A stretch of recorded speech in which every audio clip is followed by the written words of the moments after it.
E-commerce മേഖലയിൽ കുതിപ്പ് രേഖപ്പെടുത്തി ഖത്തർ. ഒരു വർഷത്തിനിടെ 15% വളർച്ചയാണ് ഇടപാടുകളിൽ രേഖപ്പെടുത്തിയത്.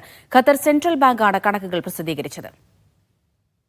ഇ-കൊമേഴ്സ് പോയിന്റ് ഓഫ് സെയിൽ അഥവാ POS വഴി കഴിഞ്ഞ ഒരു വർഷത്തിനിടെ 12.93 ബില്യൺ റിയാലിന്റെ ഇടപാടുകളാണ് ഖത്തറിൽ നടന്നത്. മുൻവർഷത്തെ അപേക്ഷിച്ച് 14.95% വർധന.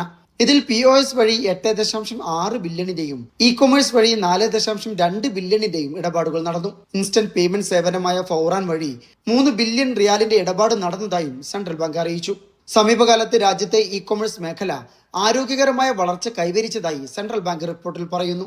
3 വർഷത്തിനിടെ വാർഷിക വളർച്ചാ നിരക്ക് 9.4% ലക്ഷ്യമെന്നും ബാങ്ക് വ്യക്തമാക്കി. ഏറ്റവും പുതുതായി അവതരിപ്പിച്ച ഫൗറാൻ പേയ്മെന്റ് സർവീസിൽ 30 ലക്ഷത്തിലേറെ അക്കൗണ്ടുകൾ രജിസ്റ്റർ ചെയ്തിട്ടുണ്ട്. മേഖലയിൽ 17% വളർച്ചയാണ് രേഖപ്പെടുത്തിയതെന്നും സെൻട്രൽ ബാങ്ക് അറിയിച്ചു. Media 1 Doha.